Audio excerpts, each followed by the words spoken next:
Está no ar, vai começar. Sai desse banheiro! Só não esquece de limpar.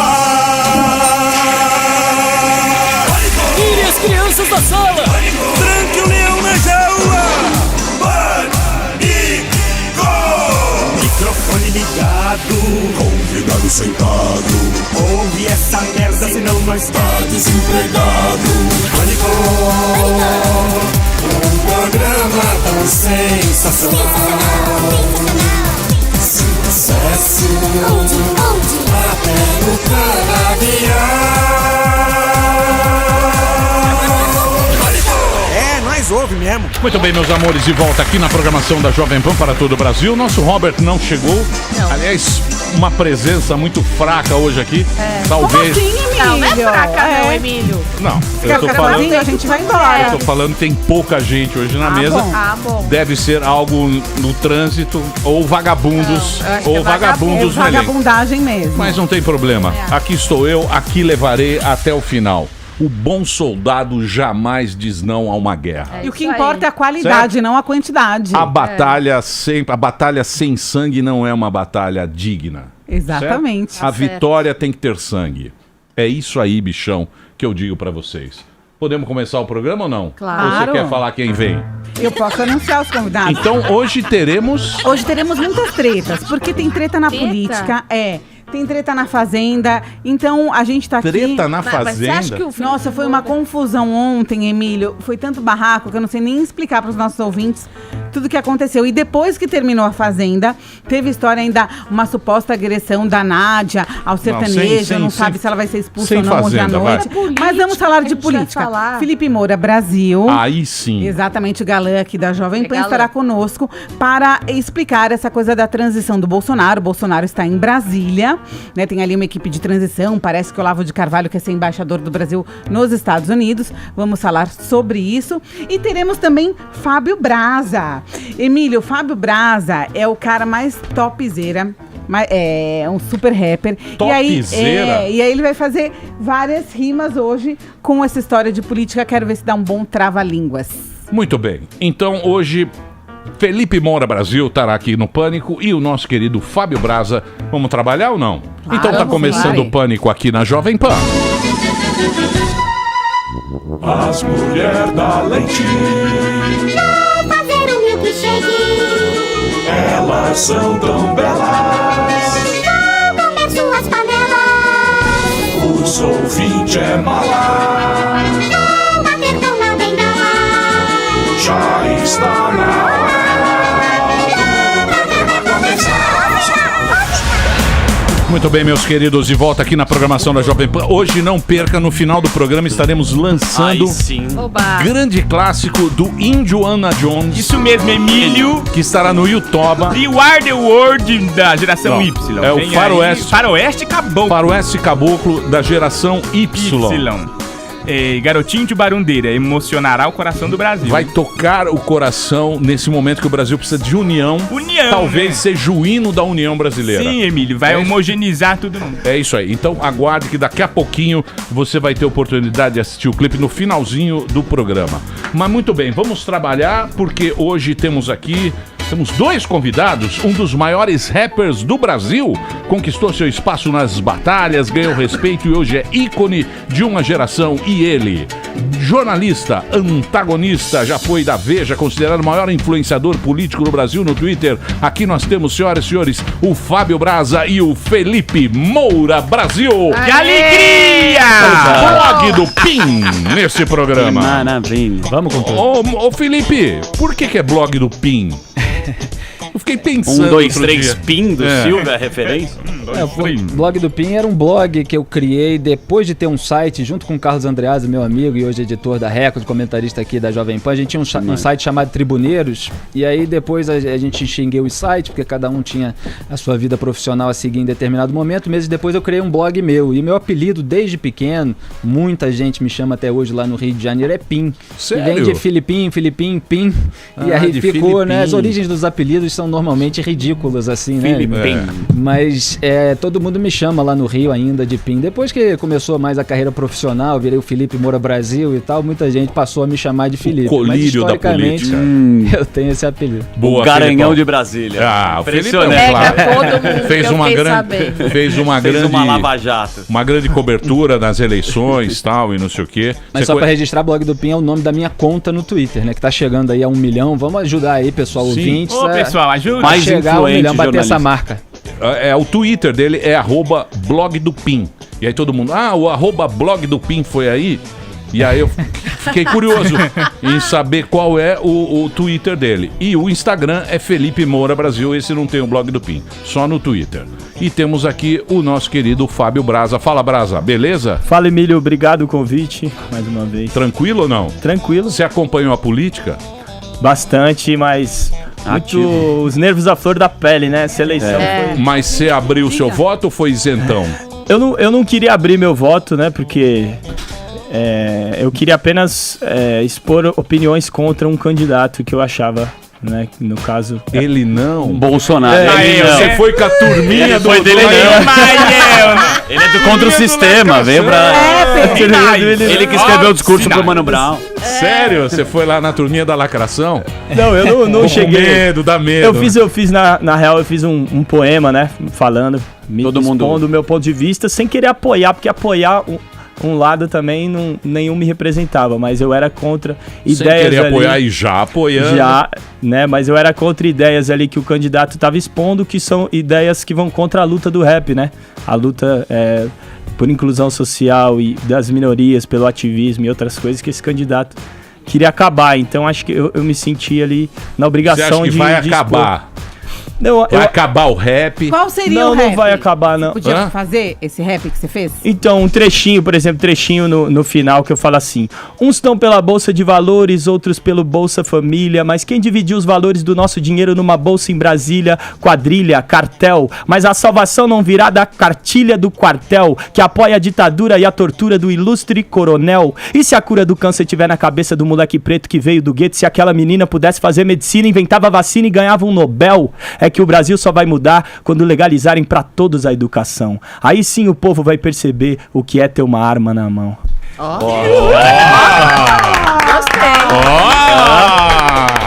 Você É isso conhece aí. a The History? Você sabe que é engraçado, cara? Ô, Felipe, você sabe que é engraçado? Porque é o seguinte, né? A gente acompanha as narrativas da vida, né? E pra tudo tem um começo, um meio e um fim. Então as pessoas sempre esperam um fim, o final da história.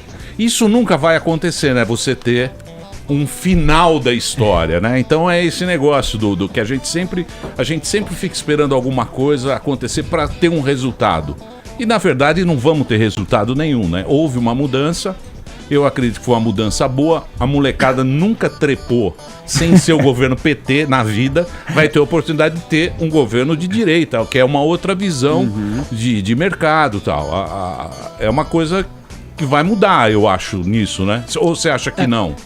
Não, acho que a democracia pressupõe justamente esse choque, essa tensão entre correntes contrárias, né? O que acontecia no Brasil é que a gente vivia, como se costumava diagnosticar, uma democracia de certa forma doente, porque não tinha o lado direito no debate público, era muito boicotado, então houve um predomínio da esquerda em todos os meios culturais, até no sistema de ensino e principalmente na arena política. E quando surgiram representantes mais à direita, eram figuras excêntricas, polêmicas, como Jair Bolsonaro, que deu declarações que evidentemente várias das quais são grosseiras, são inapropriadas, e isso fez com que ele se tornasse uma figura facilmente caricata para a visão dos seus críticos, né? Era muito fácil fazer a caricatura do Bolsonaro como um extremista de direita, mesmo eu não acreditando que isso se encaixe exatamente no perfil dele ou que o governo dele venha a ser algo nesse sentido. Aliás, ele tem dado todas as indicações em contrário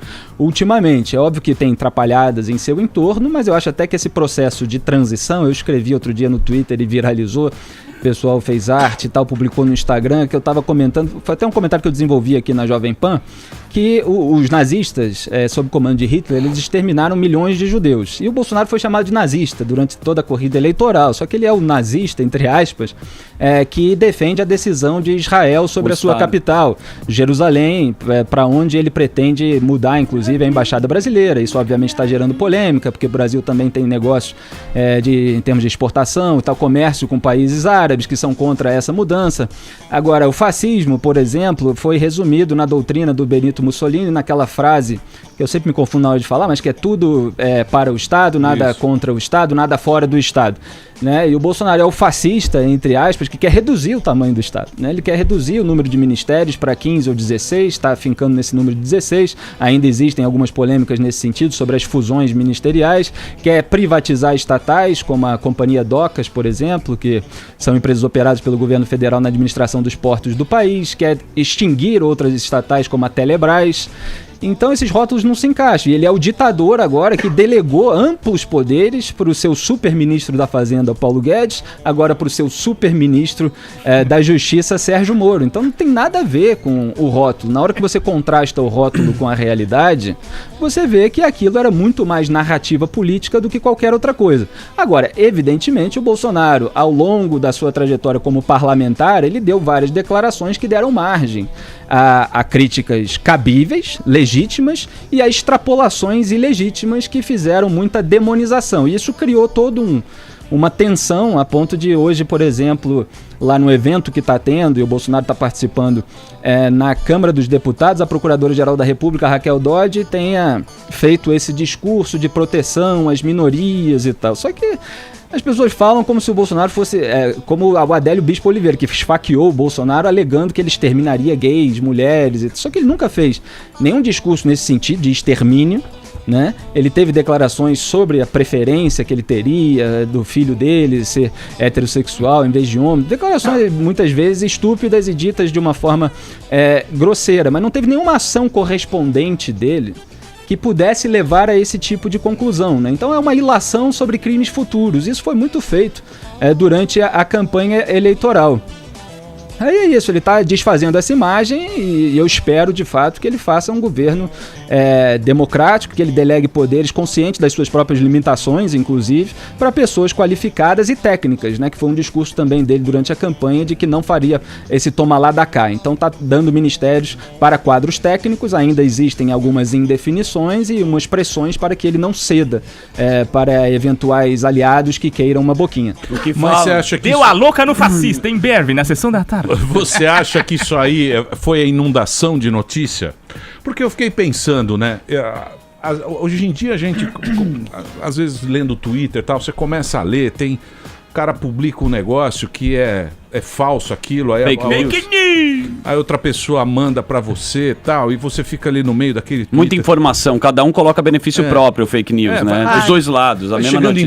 informação, aí você fala, puta, meu Deus, aí você tem que pesquisar aquilo lá, você tem que olhar no Google pra ver se aquilo lá aí você tem que procurar o Twitter da pessoa, a pessoa coloca o nome de fulano que falou tal coisa, aí você vai... Você acha que no final desse momento que a gente vive, para ter informação a gente vai ter que pagar pela informação, né? Eu acho que só essa informação grátis, ela vem muito poluída, né? O que eu digo é essa informação social, né? Que eles chamam de rede social. No WhatsApp, eu acho que no futuro você vai ter que comprar a mesma informação pra você falar, não, esse cara tá procurando alguma coisa e tá falando certo. News. Eu acho que não se trata de pagar, eu acho que se trata mais de a população, o cidadão adquirir as ferramentas mentais, intelectuais para saber identificar aquela informação que é verificável e a informação que não é, porque sempre vai ter mentira, e mentira, como eu já disse aqui também em outras edições do Pânico, existe na imprensa. Sim. Muita mentira. E existe erro também, né? Eu até estava aqui numa outra vez, quando surgiu a polêmica da ex-mulher do Jair Bolsonaro, porque foi desencavado o processo de divórcio, onde ela fazia acusações, e hoje ela nega as acusações que ela fez, ela dizia que estava brava. E eu fiz lá toda uma análise lógica em relação às hipóteses do que poderia ter acontecido. Agora, as pessoas já começam a gritar muito nas redes sociais que as coisas são fake news e tal, e muitas vezes tem a fake conclusão, né? Eu digo que eu defendo os fatos e os limites do que se pode concluir a partir deles, e muitas vezes existem conclusões que não dá para ser feitas, não podem ser feitas com os elementos disponíveis. Então existe muita informação. A imprensa é passível de erro, né? Você tem, por exemplo, a reportagem da Folha de São Paulo sobre disparos de empresas, disparos de WhatsApp bancados por empresas que estariam vinculados à campanha do Jair Bolsonaro. Não veio a público nenhuma prova disso. E como que eu não saio dizendo que isso é fake news, porque eu dou o benefício da dúvida no sentido de que as provas podem vir a aparecer. Foi aberta uma investigação, mas elas não apareceram até agora.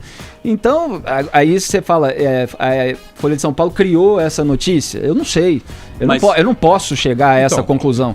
Ou ela cometeu um erro, eu digo, olha, dados os elementos disponíveis, todas essas opções são possíveis.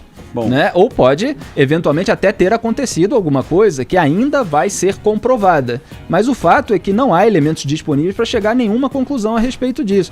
Então, esse tipo de nuance é preciso ser distinguida no debate público. E muitas vezes nas redes sociais, como as pessoas são movidas por paixões políticas, ideológicas, elas acham que tudo está comprovado de acordo com aquilo que elas acreditam. Né? Mas é a melhor narrativa para elas. Cada um acredita no que quer. Não, então, mas por exemplo, o Adão e Eva é um fake news.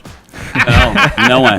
Adão e Eva é um fake news. Tá lá Não, nos problemas. São judeus. Fake news, Você não tava lá. Adão e Eva não é um fake news? Claro que não. Como não? Não é um fake news? Não. O Moisés abriu o Mar Vermelho, lógico. Foi lá, abriu o Mar Vermelho. Naquela É um negócio. Tinha as tábuas. O que eu digo é o Poder seguinte. sobrenatural. Palmeiras tem mundial, é Isso fake news. O que eu digo. Esse é um fake. O que eu digo é o seguinte, por exemplo, a narrativa. O PT, ele tem uma narrativa. Que tudo também, o Lula tá preso? Não, o Lula não. A ONU vai soltar o Preso político, preso político e não sei o que e tal. Essa narrativa é uma coisa que parece que ainda existe e as pessoas acreditam nessa narrativa. Eu digo de você... A história da coisa, entendeu? Até hoje tem gente que fala, não, isso aí não que é perigosíssimo. Agora, no ambiente político, existem vários tipos de narrativas, né? Tem a narrativa mentirosa, tem a narrativa que é meia-verdade, tem aquela verdade compactada que esconde uma série de questões, e tudo isso precisa ser analisado, porque o discurso da propaganda, que é essa síntese política, essa síntese ideológica, ele é feito para que o cidadão comum... para que se ensine ao cidadão comum o que ele pode dizer, o que ele deve pensar, né? E a gente precisa ver o que há por trás disso tudo. Então a narrativa do preso político, na minha visão, ela é mentirosa, porque eu li o processo, eu li a sentença, eu vi as provas, o Sérgio Moro condenou o Lula a 9 anos e 6 meses de prisão. Eu brinco que os petistas são ingratos, que eles reclamam da generosidade do Sérgio Moro, porque foi para a segunda instância, para o TRF4, e 3 desembargadores decidiram por unanimidade aumentar a pena imposta pelo Sérgio Moro, né, para 12 anos e 1 mês de prisão. E desses 3 desembargadores do TRF4, é sempre bom lembrar que 2 foram indicados pela Dilma Rousseff. Sim. Entendeu? Então, eles condenaram o Lula justamente porque havia um volume grande de provas a respeito disso. Depois foi para o STJ, considerada terceira instância, 5 ministros negaram o habeas corpus e no Supremo Tribunal Federal 6 negaram o habeas corpus. Por isso o Lula foi para cadeia. Mas existe E ele, só para concluir, a candidatura dele foi barrada porque ele foi condenado em segunda instância, né, pela condenação do TRF4. É claro que ela começa com o Moro, mas o Moro não é o responsável sozinho por causa disso. Ele não inventou tudo aquilo que está lá no processo contra o Lula. Então eles fazem uma narrativa política porque eles precisam defender o líder do partido, que sabe muita coisa do partido. Então o pessoal do PT tem o rabo preso com ele e não pode fazer uma autocrítica séria, que é reconhecer os crimes do partido, porque isso comprometeria o futuro do Lula. Compromete a história também. É essa narrativa. Aumentar a pena dele. Mas não tem um viés ideológico também. Nos Estados Unidos acontece também. isso com a CNN, tem a Fox, bate pra cacete no Trump, e aqui também acontece dessa forma. Tanto que eles estão falando que o Bolsonaro tá censurando a Folha, que não deixou a Folha entrar lá e a Folha bateu nele. Como é que você analisa dessa... Tá por dentro. É isso aí. Eu quero saber como que você analisa dessa parte, sendo mamando na teta do antagonista. Não, tá brincando. Não, é sério. Eu sou um jornalista que trabalha para a Jovem Pan. Pelos fatos. Isso é indiscutível. Não, claro.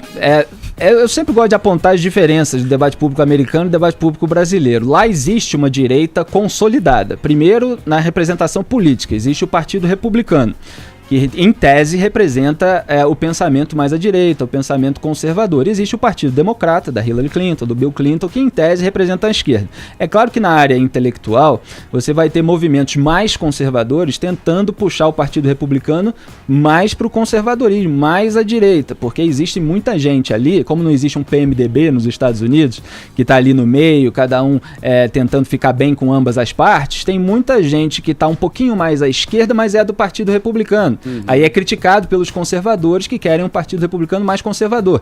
Da mesma forma no Partido Democrata, você tem os movimentos mais socialistas, ligados, por exemplo, ao Bernie Sanders, que era um candidato assumidamente socialista, que ficam tentando levar o Partido Democrata mais à esquerda. E na esfera intelectual, na esfera da comunicação, do debate público, existe um predomínio da esquerda nos veículos midiáticos impressos. Os jornais, The New York Times, Washington Post, são todos ligados ao Partido Democrata, é a imprensa que é traduzida no Brasil. Por isso que a visão do brasileiro médio sobre o debate público americano é inteiramente contaminada pela visão esquerdista, porque a imprensa brasileira é predominantemente de esquerda e só traduz, só considera neutros e imparciais os jornais de esquerda americanos. Da mesma forma na televisão, CNN, MSNBC, CBS, tudo isso é imprensa mais à esquerda. O que aconteceu nos Estados Unidos? No final, na década de 90, não me lembro agora exatamente o ano, foi criada a Fox News na TV a cabo, que em poucos anos, justamente por apontar a tendência, bias, como se diz lá nos Estados Unidos, ideológica do resto da imprensa, e fazer uma cobertura menos esquerdista, às vezes mais conservadora, às vezes mais direitista, mas às vezes imparcial também. Depende do programa, depende do jornalista. Ela rapidamente ascendeu a liderança de audiência que resiste até hoje. Então a Fox News é líder de audiência nos Estados Unidos. E o rádio lá nos Estados Unidos é predominantemente dos conservadores. O Rush Limbaugh é o maior radialista americano. Ben Shapiro. Exatamente, Ben Shapiro, que já é de uma nova geração, da minha geração. O Rush Limbaugh tem dezenas de milhões de ouvintes por semana. Às vezes tem mais ouvintes do que o New York Times tem de leitor. Ele sozinho.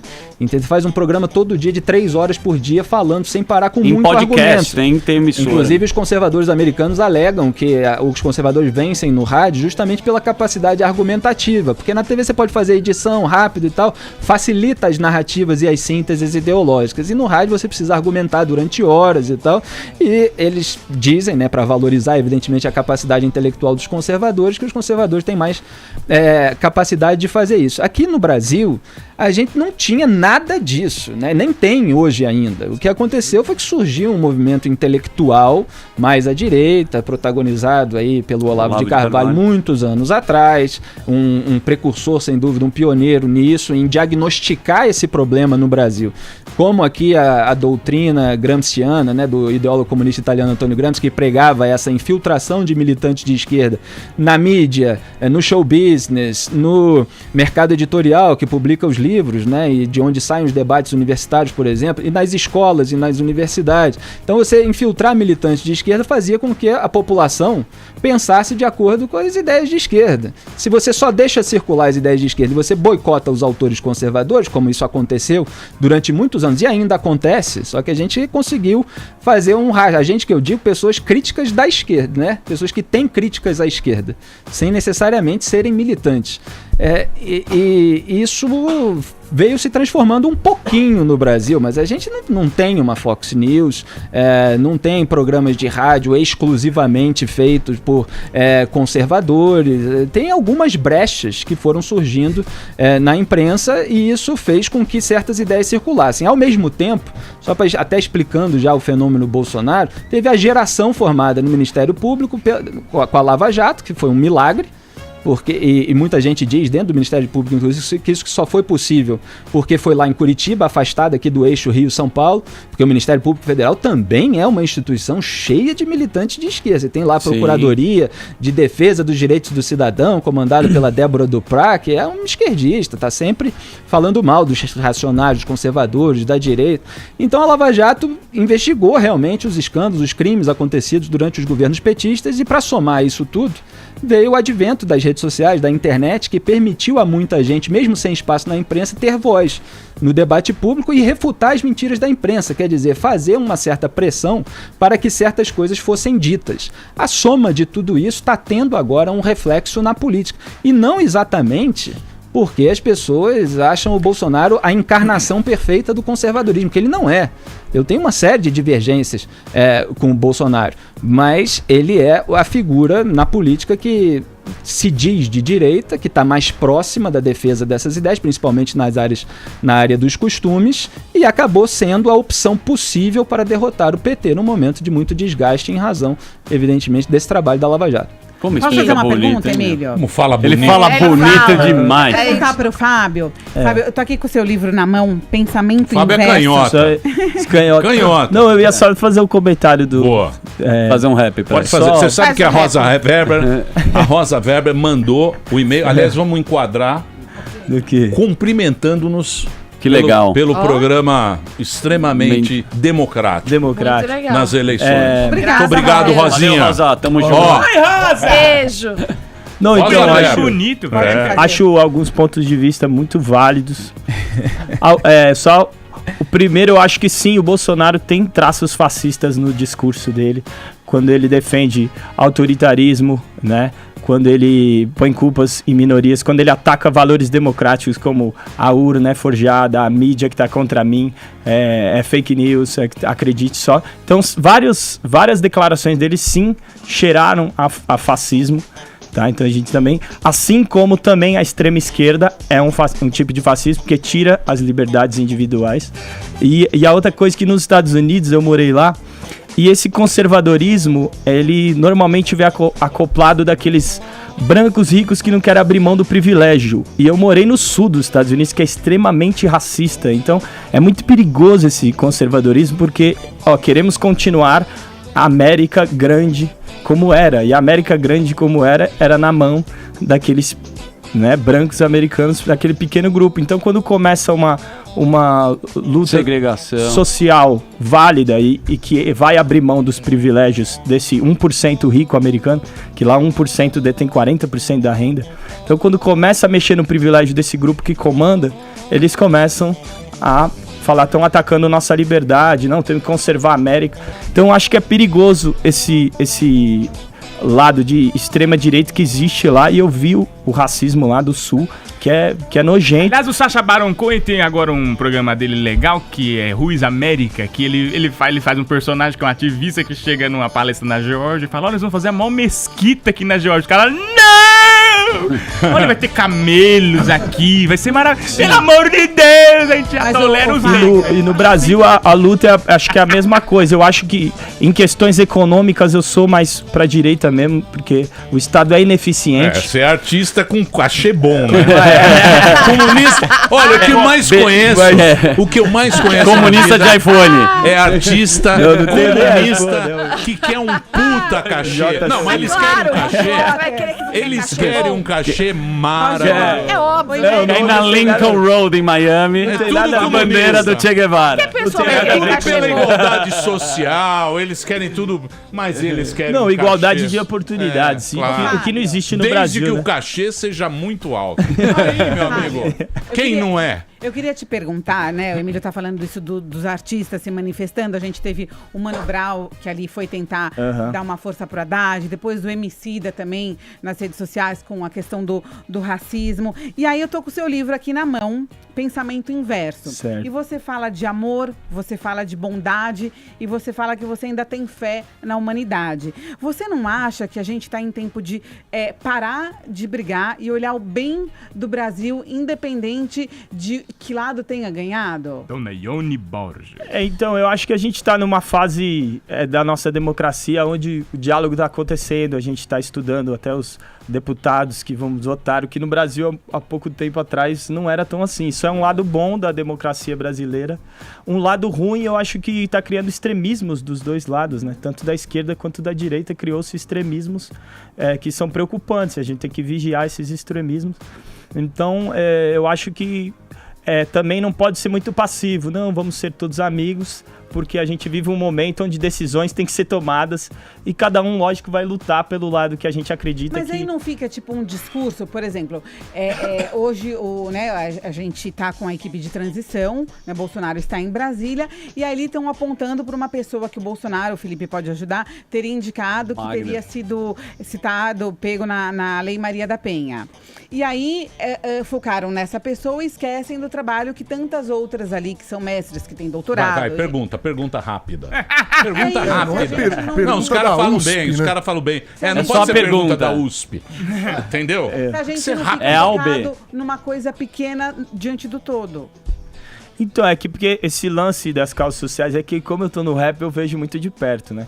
E esse lance das causas sociais a gente muitas vezes vê como causa pequena, não? O que importa é a economia, o desemprego, a violência. Só que a violência, o desemprego, isso afeta as mulheres negros que às vezes não passam em entrevista de emprego simplesmente pela cor da pele, que é confundido pela polícia e leva tiro. Então esse tipo de discurso que o presidente propagou, não, mas isso é mentira, isso realmente afeta a galera e realmente a galera tá falando, chega, isso é importante também, e para algumas pessoas elas não enxergam com tamanha importância, e a luta do rap e de muita gente que vive essa realidade, isso é importante, isso me afeta, isso afeta a minha segurança, isso afeta também o meu emprego.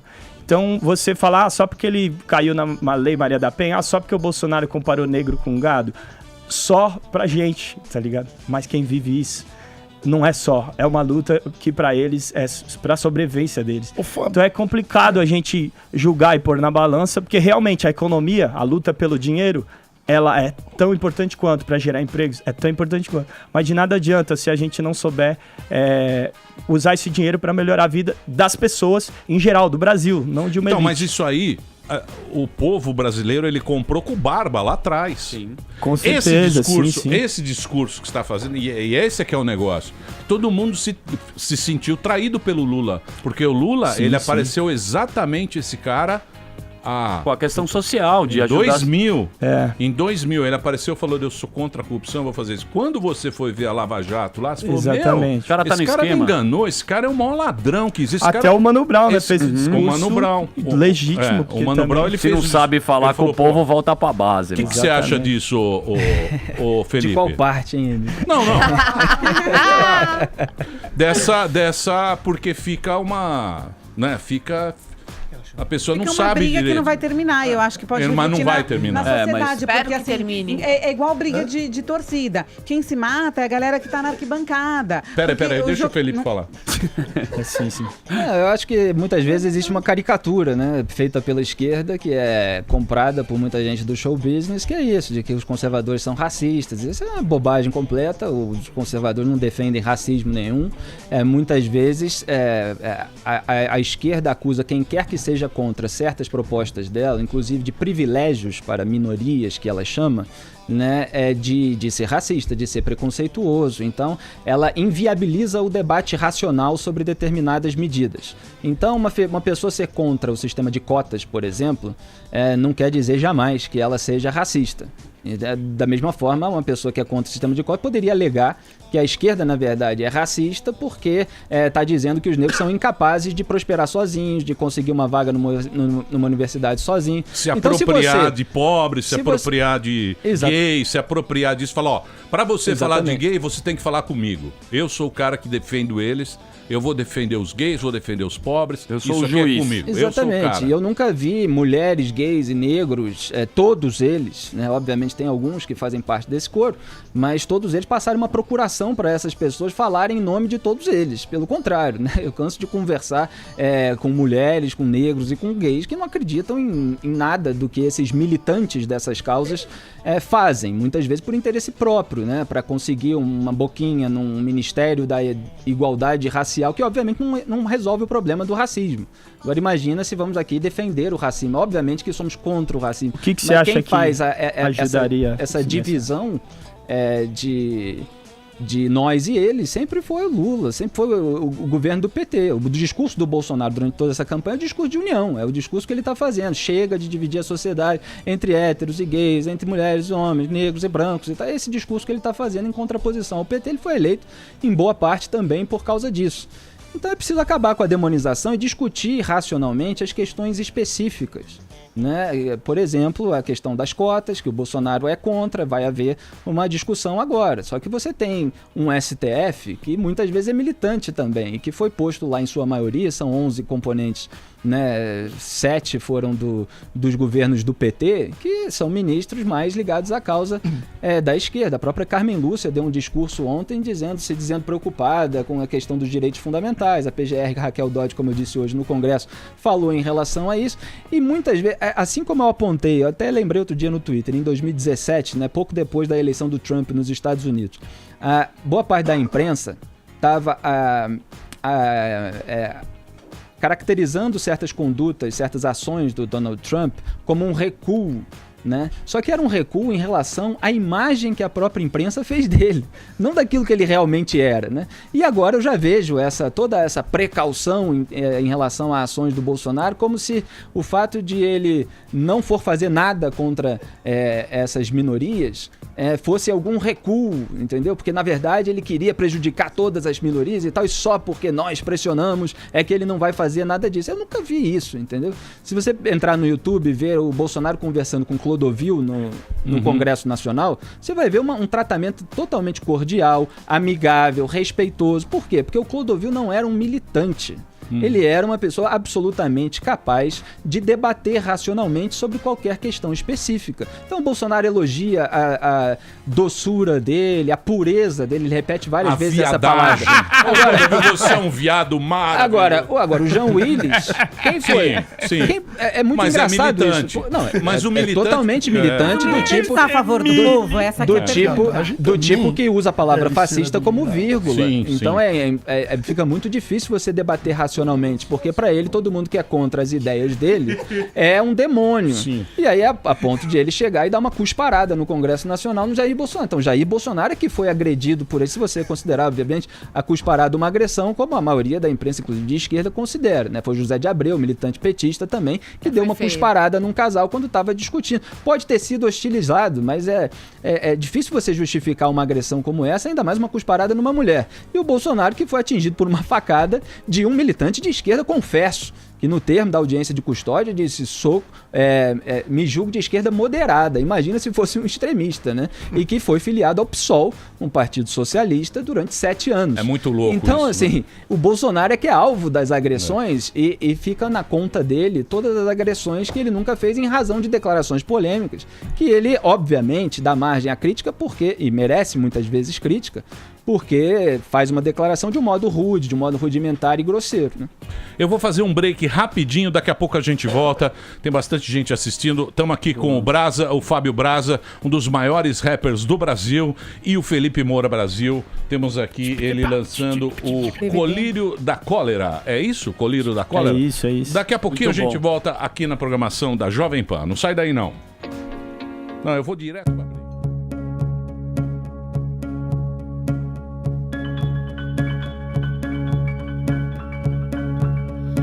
Oceans of doubts and you just can't see the light. It's dark outside, thoughts running by, there's no peace inside your mind. Feels like we're stuck and there's nowhere else to hide. It's dark inside, trying to reach for the sun that's gonna rise. We're allowed to feel like we're not ready to play, but life doesn't care, it pushes you anyway. You're allowed to cry, this is how we grow. Every day a different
bem, meus amores, de volta aqui na programação da Jovem Pan. Hoje, Por favor, pessoal, nós voltamos aqui. presenças ilustres aqui nesse programa. Muita gente ouvindo Pânico, muita gente mandando seu palpite. Hoje você manda a hashtag Blog do Pin. Estamos fazendo uma hashtag Blog do Pin aqui, já é Trending Topics do Twitter. Trending Topics. Que o nosso querido Blog do Pin tá aqui, que é o Felipe Moura Brasil, nosso companheiro aqui de Jovem Pan, ele é do Antagonista, ele apresenta aqui Os Pingos nos Is. 18h30. Às 18h30, que eu sempre, quando estou correndo, Que beleza. estou ouvindo ele também. lá. Quando o aplicativo não para. Não, Eu estou aqui com... eu vou Pera fazer aí, uma calma. Pergunta, Pera aí, Emílio. calma, deixa eu apresentar. Petista grávida ou mamãe crossfit? A E Marina, também- a Marina disse que ouve os Pingos nos Is, eu fiquei honrado agora. O Lobão não achou E muito... temos, aquela outra. e temos pro também Lobão. a presença do Fábio Braz, um dos Demais. maiores rappers do Brasil. Conquistou seu espaço nas batalhas, ganhou respeito e hoje é ícone de uma geração. E daqui a pouco vamos tocar a música dele aqui, que é o Já Pensou o Anjo de Asas Negras? Pode ser qualquer Pode, uma? pode Tem agenda ser. de- Jurei, também. pô. Oi? Não, é a do começar com Anjo de Asas Negras, então. O Felipe. Muito bem. Eu posso fazer uma pergunta? E tá lançando o livro aqui também, ó. 110 milhões de visualizações. Ele tá lançando o livro. Tá lançando aqui, ó. Olha, Uma poesia. Pensamento Segredos Inédito de Alefrota. E também o colírio da cólera aqui pra vocês. Aqui, ó. Deixa a grávida perguntar. A Marina Claro. Manteiga, A grávida nossa. do governo. Fora da gestante, bebê e criança. a Graças a Deus, gravidinha daqui do 2 PT. semanas Sim, nasce. mamou na teta e agora tá É. Que grávida. mamei na teta. Fernanda Haddad. o nome Não, da é filha. Isabela. Isabela Manteiga. Felipe, eu leio todos os dias o Antagonista, caso você não saiba. E ontem eu li que vocês escreveram que o Moro ele errou em não pedir exoneração do cargo dele. Por que ele errou? Antes de sair de férias. Bom, primeiro é bom deixar claro que o Antagonista é feito por muita gente, né? É, sim. Esse post não é de minha autoria. E falava do Moro não ter pedido exoneração. Exatamente. É que o Moro aceitou o convite do Jair Bolsonaro para ser esse super-ministro da Justiça e desde logo, como ele afirmou em nota, logo depois daquela reunião no Rio de Janeiro, se afastou das audiências. Mas ele, em vez de pedir a exoneração, ele pediu férias. Não sei se...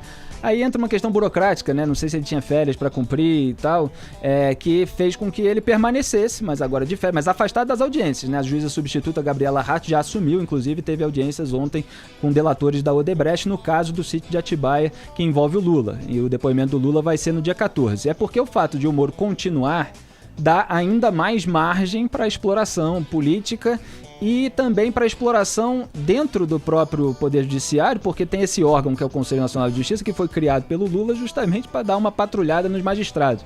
E obviamente eles entram com várias representações e aí o Moro vai ter de se explicar em relação a muita coisa, né? Então o fato de ele pedir exoneração podia evitar que esse tipo de exploração fosse feita e que ele, enfim, precisasse dar tantas explicações assim. Ô, Emílio, eu Mas tô aqui agora com- é oposição, né? O PT agora é oposição. Agora eles vão ficar nessa, né? É o papel Na da oposição. Eu chamava de bancada da chupeta, né? Porque eles viviam esperneando no processo de impeachment, aquela bancada composta pela Gleisi Hoffmann, Lindbergh Faria, Vanessa Graziotin, que é do PCdoB, mas aliada do PT. E agora eu digo que a bancada da chupeta é virtual. A missão do PT nos próximos 4 anos é subir hashtag, né? Então eles vão ficar fazendo isso e eles estão aproveitando qualquer coisa para que saia um pedido de liberdade do Lula. Então entraram com o pedido de liberdade do Lula no STF, alegando a imparcialidade do Sérgio Moro, porque ele agora aceitou o cargo de ministro no futuro governo do Jair Bolsonaro, como se isso comprometesse todas as decisões anteriores, sobre as quais eles não têm argumentação jurídica, não tiveram, por isso que o Lula está preso, por isso que perdeu, porque as provas são robustas. E aí eles ficam fazendo exploração política, porque você entra com um pedido desse, gera manchete, aumenta a narrativa, só que é uma narrativa em que o povo brasileiro, em sua maioria, não acreditou, né? Mas como eu disse no primeiro bloco, eles não podem fazer uma autocrítica porque compromete o futuro do Lula, então o Lula da cadeia fica mandando o PT continuar a invejar. O Lula deu essa ordem. Vamos explorar a indicação do Moro para ministro em nosso benefício. Eles vão fazer o que puderem a respeito disso. Obviamente, eles contam com os apaniguados dele no Poder Judiciário, que podem acabar recriminando o Moro de alguma forma, ou dando algum ponto de decisão favorável, mas é mais difícil. Agora de manhã o Fachin repassou esse pedido de liberdade feito pela defesa do Lula, que questiona o Sérgio Moro como ministro, para a segunda turma do STF. A segunda turma do STF, os petistas tinham mais vantagens antes de o Dias Toffoli virar presidente do Supremo Tribunal Federal, porque agora que ele é presidente, a Carmen Lúcia, que era a presidente, foi deslocada para a segunda turma.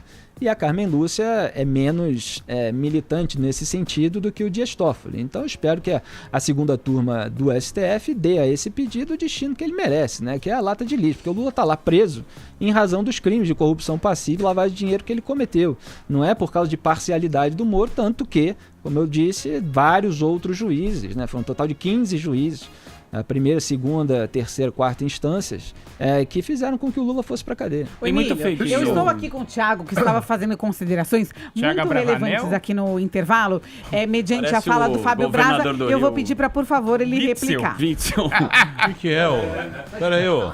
Não é assim Ele que você... estava fazendo não é assim, considerações Você vai muito colocar o carecão interessantes. que a gente nem E conhece. aí, para replicar... Vou colocar um cara que você nem conhece. Vem esse careca aqui, não vou colocar gerente esse do careca. É Bradesco. maravilhoso. Senta lá, careca. Senta lá, Volta lá. careca. Não vai falar nada aqui, não. É assim. Não vai botar o careca aqui, não. Daniel Zuckerman. Emílio, Não. ele... Posso falar? Não vem, não. Eu vou dar minha Não fala. vem, não. Venho sim, É senhor. minha responsabilidade. É a voz do Namorado Eu que vou aqui. colocar terninho pra ir lá. A voz do povo é a voz de Deus. Daniel Eu Zuckerman. dou Fábio minha Braza. fala para o Não é em Thiago. nome do amor, Não. Não, só respira um pouco, vó. Só um Respira, minuto. Vai vó. fazer crossfit, Em está nome do assado. amor. Ó, O Thiago é nosso Sério? ouvinte, ele é carioca, e ele fez considerações muito interessantes no intervalo, e eu vou dar minha voz Arroba a ele. Programa Pânico, ele eu coloco escreve meu lá. terninho, o dia pode que você deixar. tiver o seu Seu programa, programa, você você vai. faz. Pegar os caras e ficar Aqui não trazendo vai aqui na botar rádio. careca. Era, minha amiga. Daniel Zuckerman. Tem uma pergunta pra você. Pois não. Você é um cara que tem poesia, que escreve bem, que viralizou na internet,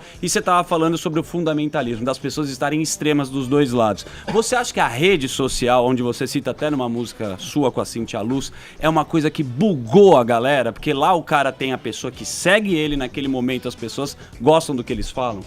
Eu acho que sim, acho que a rede social, ela... Ou ela exacerbou esse extremismo, ou ela só ampliou, né? O que já tava na gente, né? Então, mas é muito ódio, né? Na rede social, que a gente vê a galera É um xingando. horror. Morre, você... Sim. já-" Então a gente ainda não sabe usar essa ferramenta, eu acho. Da rede social... Tem ódio do Peraí, outro lado Paulinho, também. peraí só um segundo. Não, tem ódio dos dois lados, porque a gente conversando aqui é o que deveria ser, né? O que não acontece. Então, a rede social, no fim, ao invés de ajudar no debate democrático, né? Que é o que deveria acontecer, e em certo sentido ajudou, em outro sentido ela parece que piorou, né? Porque agora ninguém mais sabe o que é verdade, o que não é verdade, fica só os dois lados atacando e acreditando no que quer acreditar. E a gente perde, às vezes, o debate racional. Em meio a tanta informação, a gente já não sabe mais o que acreditar, o que debater, né? A gente fica meio perdido. Pro jornalismo não piorou pra você também, porque pulverizou também a informação, e daí tem lá o cara, por exemplo, vou colocar um lado, o cara gosta do Haddad, ele fala que ele é o professor, que o outro é o fascista, ele coloca lá várias notícias que são fakes ou não acabou tirando a credibilidade do jornalista? Não, eu defendo as redes sociais, tem muita gente boa, muita gente competente fazendo denúncias sérias nas redes sociais, e obviamente tem muita gente fazendo histeria, mas isso existe na imprensa também.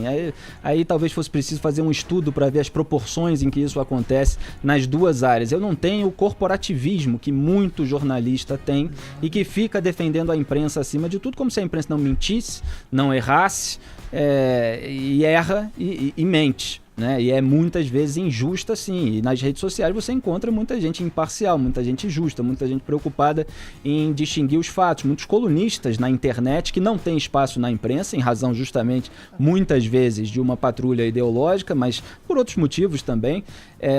Então eu defendo as redes sociais, eu sou fruto da internet, porque foi lá onde eu pude mostrar o meu trabalho num período em que todas as portas eram fechadas. Twitter, né? Que você cresceu muito com a sua opinião, todo mundo começou a te acompanhar. No Twitter, mas até antes mesmo do Twitter, né? Quando eu já escrevia no blog do PIN, e em outros sites como Mídia Sem Máscara também, nos Tribuneiros que eu criei com o Andreasa, ainda antes dessas duas participações, depois que eu organizei o livro do Olavo de Carvalho, o mínimo que você precisa saber para não ser um idiota, que a grande imprensa, por meio de uma editora, né, da Veja, chegou até o meu trabalho autoral, chamou atenção, né, aquela organização para o meu trabalho autoral, que eu já fazia há muitos anos na internet como colunista.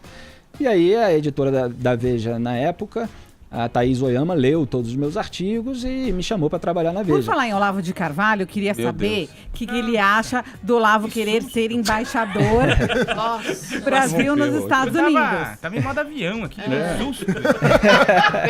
Tá respondendo, você já deu. Mas é só pra dinamizar, entendeu? Respostas mais curtas, Felipe. Tô brincando.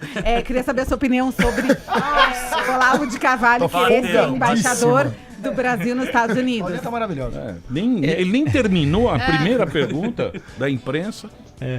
Não, o Olavo de Carvalho tem a maior admiração por ele. Ele é um autor absolutamente brilhante. As pessoas, infelizmente, fazem uma caricatura dele, uma demonização com base em piadas ou com base muitas vezes no modo desbocado de ele se comportar em vídeos e nas redes sociais também, mas não conhecem a obra educadora de verdade, educativa do Olavo de Carvalho. É essa obra que eu fiz questão de apresentar de uma maneira mastigada para o leitor comum, leigo em política e em filosofia, e que consta lá nessa reunião de mais de 20 anos de artigos jornalísticos publicados por ele no livro best-seller, que vendeu cerca de 300 mil exemplares, o mínimo que você precisa saber para não ser um idiota. Tem lá uma divisão, ministro, né, da educação. uma divisão temática de capítulos, que começa juventude e tal, aí passa para questões sociais, culturais, políticas e intelectuais.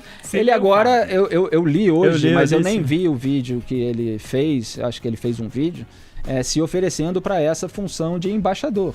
Eu acho que o Olavo de Carvalho tem plena capacidade disso. Inclusive, ele fez humildemente um vídeo anteriormente dizendo que não seria ministro da Educação porque precisa de outros conhecimentos que ele não tem e que ele é bom naquilo que ele está fazendo, que é dar aula para todos os alunos dele, do curso online de filosofia que ele dá, e que ministro da Educação envolve outra coisa.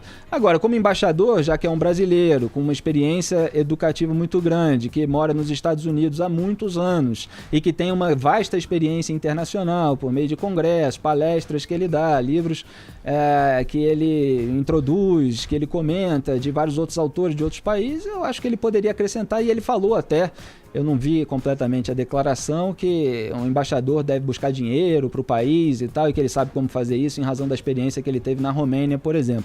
Eu acho o Olavo de Carvalho uma pessoa altamente qualificada, mas o Bolsonaro tem outras opções também, de gente com experiência em multinacionais aí, que pode fazer parte do seu governo nessa área. E Magno Malta, o que você achou como ministro? O Magno Malta está sendo muito criticado por ser papagaio de pirata, né? Sempre, né? Ele tava com a Dilma, ele tava, né? Toda vez ele aparece. Minha mãe, sim. Tava no Shopping Center Norte com o Papai Mas Noel. ele faz um trabalho muito bonito contra a pedofilia, né? Exatamente. Em razão de toda a militância que ele faz contra a pedofilia, né? E aqui militância sem pejorativo, ele denuncia isso há muito tempo, ele veste a camisa contra a pedofilia, faz todo um trabalho nesse sentido. Ele tem um perfil, e até por ser um pastor evangélico e tal, mais ligado aos conceitos de família que são usados que foram usados na campanha do Jair Bolsonaro, e parece que ele está querendo fazer uma fusão de ministérios, que envolve o Ministério de Direitos Humanos e mais um, se eu não me engano, no Ministério da Família. Aí essa seria a opção para o Magno Malta. Eu acho que as pessoas precisam ser qualificadas tecnicamente para ocupar os cargos. Foi isso que o Bolsonaro defendeu durante a campanha. Esse Ministério da Família é aquele que mais tem alguma ligação com o histórico do Magno Malta. O Prata vai para a saúde, né? O Prata, Ele o é Henrique demais. Prata. Ele é bom, esse cara. Lá de Barretos, que tem o Hospital do Câncer. É muito bonito o trabalho dele, cara. Exatamente. Ô, Felipe, então ele está você- procurando esses quadros. Você acha que, por exemplo, que Eu nem... defendo os quadros técnicos. Eu tenho uma bomba. Tem esses uma políticos e bomba? tal que são aliados, mas a preferência é Chocolate técnica. O Bolsonaro, ele tem esse estilo dele, né? Ele tem estilo meio... Bossa nova. Não é bossa, não diria bossa nova. Ele tem um, Sim. ele tem um estilo Metralhadora. dele assim, simples, mesmo da não entrevista falar. com a Branca Tiozão de do Morenburg. Raider. Ele vai lá no Churras, assa aquela Né, ô, picanha. Felipe? Parece a avó da família Buscapé. Nada a ver. Você lembra o filme Família Buscapé? Buscapé? É sensacional. É a vovó. Acho que tem isso piada aproxima aí, do pô. povo. esse estilo simples de falar, não existe aquele protocolo, né? Não tem aquele... Aquele blazer. Aquela polpa Exatamente. toda. Eu acho que é um dos motivos pelos quais ele, Você acha que isso... ele teve popularidade. Você acha que isso foi o motivo da popularidade dele? Ele parecer um cara Prancha de surf. muito simples? Eu acho que é um conjunto de fatores que faz um presidente ser eleito, evidentemente. Mas esse é um deles e que eu apontei. Inclusive, já até falei aqui no programa.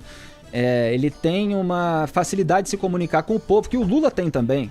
Isso não é privilégio de uma ala política ou outra, é do sujeito, da personalidade. Obviamente o Lula desenvolveu isso ao longo do tempo, fazendo aquelas analogias com futebol, com a própria música, que fazia com que o povão gostasse de ouvi-lo, mesmo quando ele estava falando muitas mentiras, né?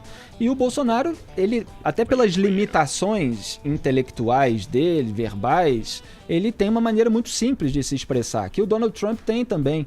E colocou isso em prática nos Estados Unidos. E muitas vezes durante uma campanha são certas sínteses que você faz de uma maneira rudimentar mesmo, são aquelas que ficam na cabeça do eleitorado. E ele repetiu muitas palavras-chave importantes durante a campanha e isso causou uma identificação sim com o eleitorado. O que acontece em contraposição, esse discurso dele vem em contraste também com o discurso tucano, que era a oposição ao PT nas últimas bancário. 4 eleições. Lembra que nós dormimos? O Alckmin. O Alckmin a gente Nós acordou dormimos. meio-dia e 40. Aliás, o Haddad não quis que você viesse Só aqui. porque ele não veio É bom de falar. Com você, o Haddad. Ele não é a favor do... O Haddad tá puto com você. Eu fico feliz que você fale isso, porque eu, muito cordialmente com a Paulinha, não falei nada, mas muita gente fica perguntando nas redes sociais. Pergunta Mais pra um, Marina tá? Manteiga. Eu tenho uma Mas só pra bomba. concluir, Deixa eu Paulinho, fazer uma só pra pergunta. concluir que os tucanos, nessas últimas 4 eleições em que perderam, eles tinham um vocabulário muito tecnocrático, Sim. parece gerente de banco falando. Tava o Alckmin aqui falando de transporte trimodal, não sei o quê, enquanto o Bolsonaro tá lá dizendo que vai botar bandido na cadeia. Então a população tem uma identificação Dória maior falando com que esse vai poder. discurso. Tá ok? Ele O tem Aécio uma Neves bomba. falava em amalgamar. Pera aí, na ordem aqui, pela ordem. Então eu vou contar minha Vinheteiro, bomba. vinheteiro. Uma pergunta muito séria. Vocês estavam falando de preconceito lá. E eu vejo que você, Fábio, você que é rapper, né? Você parece ser um cara do bem, um cara bonzinho, um cara muito educado. É que você não E conhece no direito. rap, Arigum. o rap precisa ser um cara encardido, Porra, que malvado, vergonha. um cara que passa medo nas pessoas. Que mal E, podia e ser. você não passa medo em ninguém. Você não viu ele? Então, Viu ele na eu te noite? pergunto, você não recebe preconceito entre os artistas de rap por você ser um cara Essa bonzinho? cara de playboy, é isso que ele quer Então, eu saber. acho que primeiro cada um tem que ser a verdade do que é, né? Então, se eu tentasse botar medo, iam dar risada de mim. Então eu sigo o meu estilo, que o meu estilo é fazer um rap mais poético, filosófico, né? Falando de coisas que tem mais a ver com a minha realidade. Lógico, batendo em temas sociais, mas da minha maneira, né? De falar ou de fazer sem fechar cara ou pagar de malandrão, que eu não sou. E Eu a também sou galera dá rapper, eu risada. sofro isso aí. Né, a galera dá risada. E você tem que ser primeiro verdadeiro com o que você é e com a sua arte. Quebrada de Genópolis, fez intercâmbio, 3 carros na garagem. Você lá nos Impedidos, lá. Como é que você foi dos parar naquela Impedidos. turma maluquinha de futebol, né? Então, eu queria ser jogador de futebol antes, então eu amo futebol. E aí, meu irmão conheceu lá um dos caras lá dos Desimpedidos, que ouviu o meu som e falou, pô, seu irmão é bom e joga bola. Ele não topa fazer um quadro lá de batalha de rap? Corintiano versus São Paulino e tem um Messi versus Cristiano Ronaldo. E aí, a princípio, eu falei, mano, tanta ideia pra dar, eu vou ficar fazendo rima de futebol. Aí meu irmão, você gosta de futebol? Agora vai ficar negando. Aí eu fui lá, fiz a primeira batalha, bombou, e aí... Qual foi a ele primeira que você foi? foi? De São Paulo e Corinthians. Ah, você pode fazer um pedacinho pra nós? Não, essa aí... Ah, então tá bom. Essa Tá é bom. que... Se ferrou. Eu vou falar minha bomba Vai lá, agora, Paulinha. mas antes da minha bomba, vou colocar aqui meu Não amigo. vai colocar o careca. Que eu não vou pegar o achar. careca. Então não precisa, então pode ir embora. Você é o careca. Só não me uma enche o coisa saco. que você não falou, Pois desculpa. Folha de São Paulo, o que tá acontecendo entre o Bolsonaro e a Folha? Não sei se você pode... Você quer falar? Não é só Folha, né? Não, especificamente a Folha. Eu vi lá meus amigos falando da Folha, tá sendo censurada. Ué, eles meteram o pau no cara a campanha inteira, gente.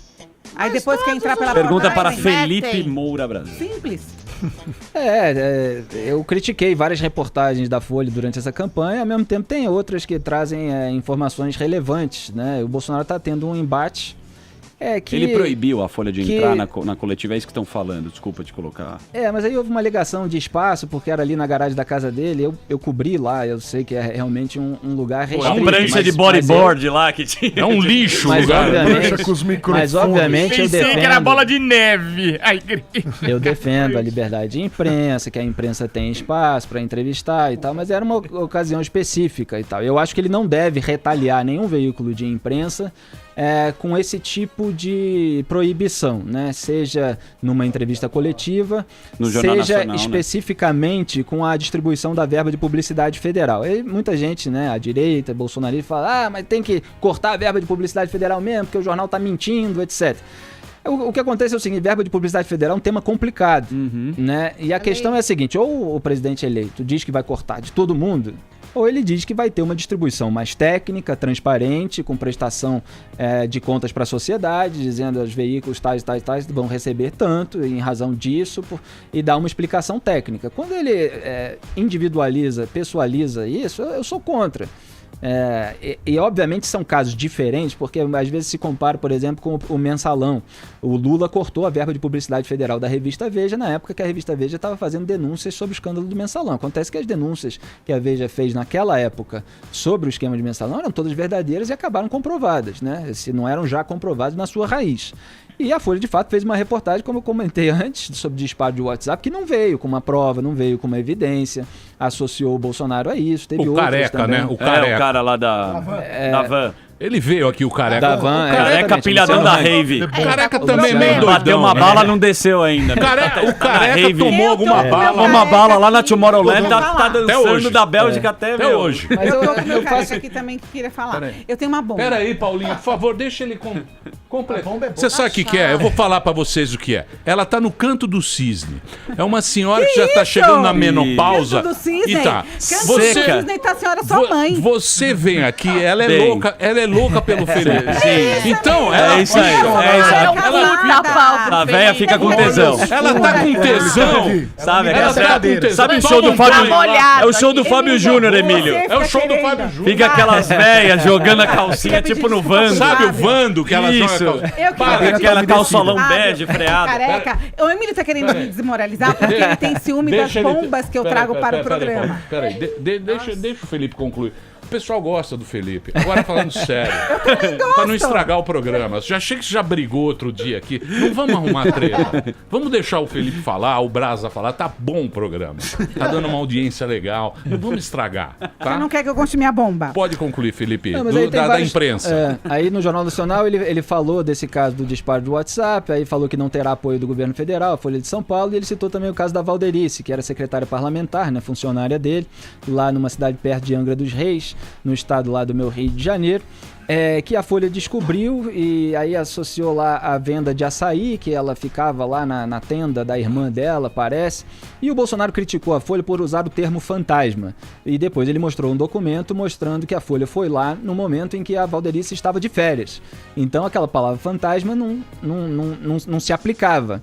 E, assim, é uma crítica legítima que se pode fazer à matéria. Agora, tem também a descoberta da Folha, que tinha uma secretária parlamentar lá e tal, que não necessariamente estava prestando serviços relevantes ao parlamentar, que resultassem em emendas dele. Então, assim, é preciso distinguir essas questões. De repente, o jornal errou por chamá-la de fantasma. Mas a informação em si, de que ele tem uma secretária parlamentar lá, era relevante. Evidentemente, no debate público se fez um escândalo tremendo em relação a isso, como se fosse um crime. E se você for ver lá o regimento da Câmara dos Deputados, cada parlamentar tem direito a 25 secretários parlamentares, podendo ficar em Brasília ou no seu estado de origem, que no caso do Bolsonaro é o Rio de Janeiro. Então não é nem um só, pode ter vários. Eu sou contra. Assim como eu sou contra o auxílio moradia que o Bolsonaro tinha. Agora tá na lei, o sujeito pode ter, entendeu? Uhum. Então o nível, a esfera do debate é outra, não dá para equiparar com Petrolão, com Mensalão. É assim, vamos debater racionalmente. Não é legal ter secretário parlamentar, porque é mais despesa, é mais gasto público, ou então vamos estabelecer regras para que eles tenham que prestar tantos serviços e tal, tem de haver uma fiscalização, sei lá. O debate pode ser feito por aí. O que aconteceu muito durante a campanha foi uma histeria contra o Bolsonaro para tentar equiparar qualquer qualquer coisa dele fora do lugar aos crimes cometidos pelos petistas. E teve a isso suástica fica também, a absolutamente menina da constrangedor. Fez suástica. ela mesmo se mutilou. Exatamente. É uma das consequências ruins, muitas vezes, da adulação excessiva a determinados setores da sociedade. Então, aconteceu até essa semana um caso parecido nos Estados Unidos, mas vamos por partes. Então se fica adulando muitas vezes as mulheres e outros setores. E aí perde-se a noção de que uma mulher eventualmente pode mentir.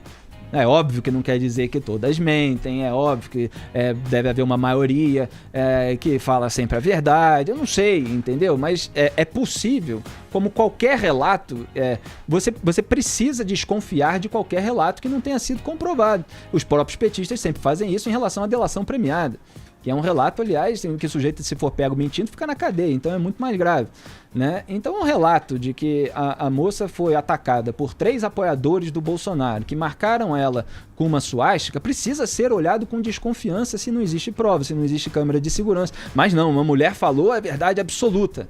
Aí não dá, né? E eu desconfiei desde o começo, evidentemente, até porque a marca, ela é feita de uma maneira que parece que ela não esboçou reação. Isso estava no laudo pericial, que apontou que ela fez a própria marca, inclusive porque era numa região do corpo que ela tinha fácil acesso com a mão e tal. Tudo isso foi analisado, o traço, né? Você tem peritos para fazer esse tipo de trabalho. Isso foi explorado na propaganda eleitoral do Fernando Haddad na televisão, depois ele não pediu desculpa, ele foi questionado pela imprensa, aí falou, não vi não me informei sobre o que a polícia descobriu, esse desdobramento, saiu de fininho e não comentou mais o assunto. Foi um terrorismo essa eleição, né? E a Folha de São Paulo, desde o começo, tratou o caso como agressão. Como agressão. E aí você tem uma cobertura jornalística errada, entendeu? Porque se há um relato, ela no mínimo uma suposta agressão, né? Então, assim, você vê muitas vezes na imprensa erros ou às vezes tentativa de queimar aquele adversário que os jornalistas realmente querem destruir. Muito bem, eu vou fazer um break agora que eu sou obrigado a fazer. minha bomba? Eu tô muito atrasado, Paulinha. Eu sei que você tá louca pelo Felipe. Que isso, mas amigo? daqui a Você pouquinho a quer gente volta. me Quer dar a bomba desmoralizar. pra ele. Já. Uma mulher casada. Eu sei, eu conheço Ela vai dar a bem bombinha. você. Fábio Braza tá aqui com a gente hoje e também o Felipe Moura Brasil. Mande a sua pergunta no hashtag blog do PIN. Daqui a pouquinho a gente volta aqui na Jovem Pan.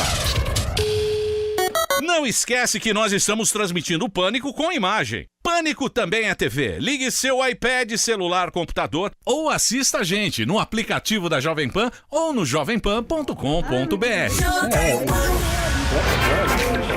Muito bem, muito obrigado aos nossos ouvintes da Europa. Esse programa começa às 5 da tarde, o horário europeu, não é? Coisa fina, é muito elegante. Esse horário de verão Emílio. é muito chique. Às 5 da tarde eles saem do trabalho e vão ouvir o Pânico. Hoje o Felipe Moura Brasil, blog do Pinta aqui com a gente. Salve. E também o Fábio Braza conversando com a gente. Daqui a pouquinho o Felipe vai estar no Pingos dos Is, lá a partir das 18h30. 18h30 na Jovem Pan. Eu tô muito sem tempo, porque eu vou ter que tocar o clipe aqui do nosso querido Indiana Jones. Qual é a bomba? Eu tenho uma. Você Então, mas antes é a minha. Eu tenho uma. Ô, Felipe, eu queria saber o seguinte, te acompanho nas redes sociais cadê a e bomba? muita gente tem feito essa pergunta, se você vai trabalhar no governo do Bolsonaro, se você será o futuro ministro das comunicações ou porta-voz Ele já falou do que governo não. dele. É um fenômeno interessante que acontece, Paulinha, é que os meus detratores, né, aqueles que não gostam de mim, eles erraram muitas análises nessa eleição e aí eles torcem para eu virar porta-voz, o ministro das comunicações do governo Jair Bolsonaro, para eles terem assim a prova de que eu estava apenas fazendo militância atrás de uma boquinha e não análises, né? E de outro lado, existem aquelas pessoas que apoiam o Bolsonaro e que gostam do meu trabalho e que veem muitas vezes as minhas divergências, várias das quais já apresentei aqui nesse programa em relação ao Bolsonaro, que me acham sensato e querem que eu leve sensatez ao governo do Bolsonaro. Eu brinquei no Twitter que eu agradeço ambas as homenagens, mas obviamente eu vou continuar jornalista, até porque eu acho que o caso do jornalista é diferente do caso do juiz federal, do Sérgio Moro, que tem um trabalho na justiça que não tem nada a ver com a eleição, embora os petistas fiquem dizendo que ele teve uma atuação direta na eleição. Inclusive, quando retirou o sigilo da delação do Antônio Palocci, o Palocci estava falando de crimes do Lula, que não é o candidato, não tinha nada a ver com o Fernando Haddad, o que o Sérgio Moro fez. Agora, como jornalista, você cobre a corrida eleitoral, e aí fica ruim você entrar para um governo logo em seguida. Eu, inclusive, quando era da Veja, eu estava mostrando para as pessoas por que a imprensa de esquerda americana fazia tanta militância em favor dos candidatos do Partido Democrata, porque depois vários integrantes dessa imprensa ganhavam as suas boquinhas nesses cargos, como porta-voz, como ministro, cargo de segundo escalão. Então tem até uma lista desse pessoal e que depois volta para ser comentarista dessas emissoras. Nunca foi a minha intenção, né? Eu não descarto completamente um dia, eventualmente, entrar para a política. Eu não descarto nenhuma possibilidade nesse sentido da vida, se eu achar que é necessário, que é preciso, mas nunca foi a minha vocação, o meu desejo. Eu vou continuar fazendo o meu trabalho jornalístico e intelectual como eu venho fazendo, com imparcialidade, apesar de todos os ataques da militância e todas as patrulhas que a gente sofre também no mercado jornalístico, em razão de ser uma voz dissidente, onde antes não havia. Eu tenho um furo aqui. Qual? Acabou de sair, na Folha de São Paulo. Qual? Opa. Manchete da Folha, agora tá no Atenção, UOL. plantão da Globo. Plantão. Futuro ministro de Bolsonaro, o astronauta Marcos Pontes, recebia propina de extraterrestres. Folha de São Paulo. Aqui, ó. Folha de São Não é Paulo. da Folha. Grupo Frias. Sensacional. Muito bem. Queria agradecer. Poxa, que Felipe, pena. muito obrigado por ter tem vindo. a agenda O do Brasa Mais tinha uma uma vez. música pra Paulinha, que pena. Fala, deixa Brasa. Não, Você vai estar tocando fazer hoje. não, só passar a agenda então. Vai lá. Esse sábado, ali no Ibirapuera, no MAN, vai rolar batalha de freestyle e show do Brasa. E dia 7 de dezembro, São Carlos. Contato para show é 9836-99340. Repita. 9836-99340. Aí o nosso parceiro aí, Zuckerman, pediu uma rima pra finalizar, pode ser? Pode. Clima bom, Pode. clima... Saideira. Alguma coisa que não pode faltar, Emílio, na rima? Você que sabe, você que Vocês manda. podem pedir. Alguma coisa, uma palavra que não pode... Champola. Pode qualquer coisa. Shampoo. Qualquer coisa O aqui. que é shampoo? Champola. Mulher, Pensa. mulher. Bota a Pode Paulinha, bota a qualquer- Paulinha na Paulinha, rima. Vamos lá, Paulinha. tá atrasado. Paulinha, vamos- assadura, atrasado. Vamos rapadura. lá, então vamos lá. Então vamos rapidinho. Então é isso aí, ó. Rapaziada, manda a rima porque aqui a mente não é tola. Ele falou que pega muita champola. Tô olhando pra cara do vinheteiro. Pega nada, tem cara de punheteiro. Tô zoando, sou seu fã de carteirinha. Pediram também pra eu falar da Paulinha, que tá fazendo crossfit, tá olhando pro Felipe. Ela viu ele e já quis fazer uma strip. Ah, tô zoando Paulinha, amiga minha. Eu também sou seu fã de carteirinha. É, tá complicada a eleição, né, Emílio? O ódio dos dois lados estão querendo puxar o gatilho. Mas aí, aqui todo mundo se respeita e é só no Tinder mesmo que eu tô puxando pra direita, tá ligado? E pra finalizar a história, nessa eleição só quem se deu bem foi o João Dória. Linda. Valeu. Muito bem, meus amores, estamos de volta aqui na programação da Jovem Pan. Olha, ficar em casa é ótimo, mas pode ser melhor ainda se na hora de pintar você usar Souvenir Fosco completo. Cobertura e acabamento incríveis para cobrir sua casa de beleza e elogios. Além de deixar a sua casa como você sempre sonhou, a Souvenir tem mais novidade. Agora ela tá de cara nova, com novas embalagens e novos produtos para descomplicar a sua vida e a do pintor. Vá até uma loja e conheça tudo o que a Souvenir pensou para você. Vai pintar? Vai de Souvenir.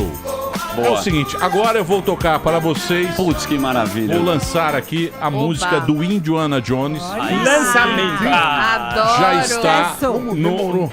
no Mais que o arroba, filho da Marina.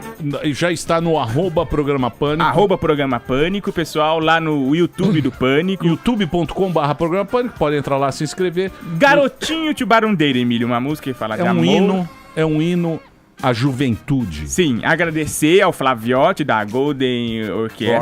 Orchestra. Isso. Participação do Participação vinheteiro. do vinheteiro. Produção do Delari Delari. Produções, Delari o Godzilla Produções. brasileiro. Isso. E, então, Gerinas Bar. Tangerinas Bar. Pedro Dali. Então vamos tocar? Pode ser ou Por não? favor. Então, por favor. Garotinho animal, Tubarundeiro. Lançando aqui o Indiana Quando eu era Jones. pequenininho, eu brincava com os meus amigos imaginários, mas minha mãe dizia: as crianças desse bairro são todo filho de mãe separada. Tubarundeira. Tubarundeira. Tubarundeira. Tubarundeira. Tubarundeira. E eu fui para o colégio e eu brincava com os meus amigos de verdade, mas eles não aceitavam meus amigos imaginários e me espancavam. Os dias eram calorosos, ninguém praticava brincadeira de mão, mas meus amigos praticavam e eu tomei uma voadora e desmaiei. gente quer tudo na vida, a gente quer tudo de bom, mas que alegria estar aqui para cantar essa canção. A gente quer tudo na vida, a gente quer tudo de bom. Eu tenho 12 anos e ainda uso um fraldão. Sim, eu cago na calça, agora eu sou um adolescente.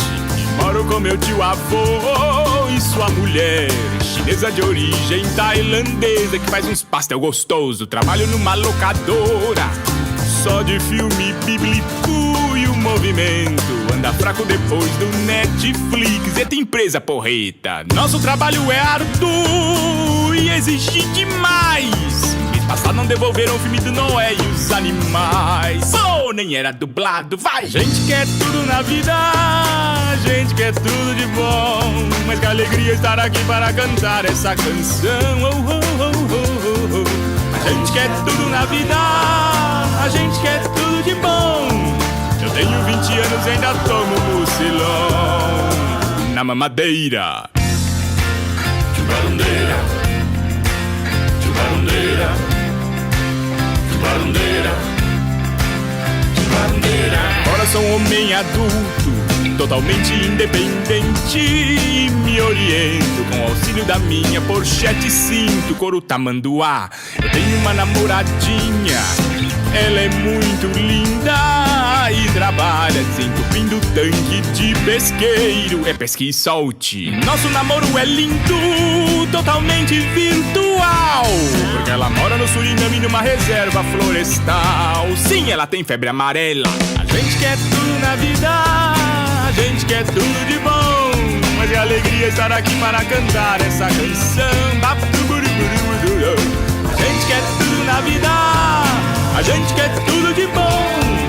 Tenho 40 anos e ainda assisto Digimon, oh, desenho animado. Agora sou um homem velhinho e tenho um recadinho pra galerinha que vai povoar esse mundo cheio de brilho. Tio Barulheira, diga não ao alcoolismo, diga não à prostituição, porque prostitutas são alienígenas mutantes.